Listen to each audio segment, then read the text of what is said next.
I collapsed at work, cold tiles, fluorescent lights blinding my eyes, a circle of strangers shouting my name while I couldn't lift my tongue. When the paramedics loaded me into the ambulance, I whispered my wife's number. They promised they'd call. She never came. Instead, while machines kept my chest rising, my phone buzzed. A photo, her sister, wine glasses raised. The caption sliced me open. Family Day without the drama. I stared at it until the heart monitor beeped a warning. I said nothing. Not to the nurses, not to her. Silence became my shield. We married young. I thought I'd found a partner, a safe harbor. She laughed at my bad jokes, kissed me like I was the only man alive. I gave her everything, my paychecks, my trust, my future. But people don't change overnight. They corrode slowly. I should have noticed the signs. The sudden evenings at her father's house. The secretive texts. The way she looked at me like I was a burden, not a husband. Then the collapse happened. That was my clarity.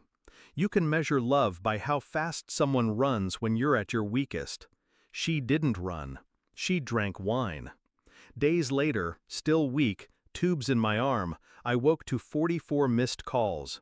My wife, her father, then one text, short and sharp. We need you. Answer immediately. Need. That word made me laugh until my ribs hurt. They didn't need me when I was drowning. But now, something was wrong on their side of the fence. And I realized I wasn't helpless. I had access to everything. The accounts, the deeds, the business paperwork her father had begged me to co-sign. Their empire had my name stamped across its foundation. They forgot that. I didn't. I played the weak man a little longer. I let their messages pile up while I built my strength in silence. My mind sharper than my body. At night, while nurses thought I slept, I called lawyers. Quiet voices that specialized in disappearing assets, re-revving ownership, exploiting fine print. It wasn't rage driving me. Rage burns too fast. This was colder, methodical. I wanted them to feel what I felt, abandoned, stripped of control, helpless.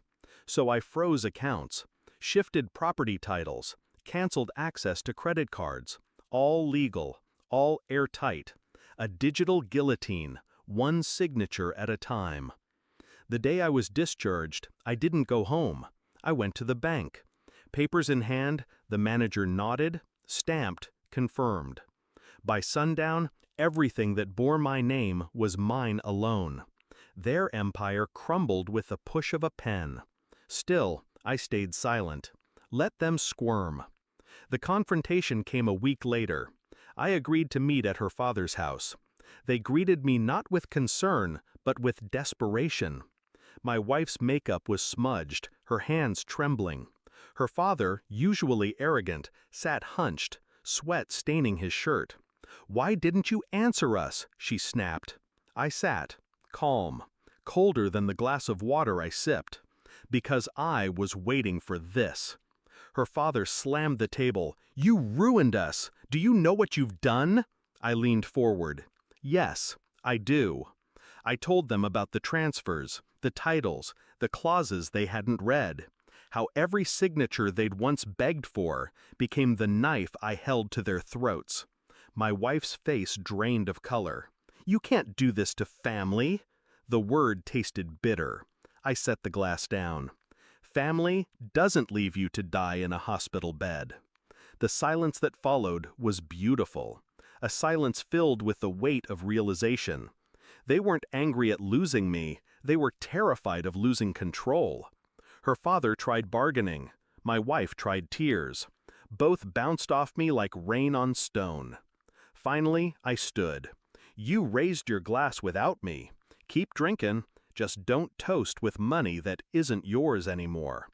I left them there, two broken figures in a house no longer theirs. Now, when I look back, I don't see tragedy. I see freedom. They showed me who they were. I showed them who I could become. Betrayal didn't destroy me. It sharpened me. And sometimes the sweetest revenge is silence that echoes louder than any scream.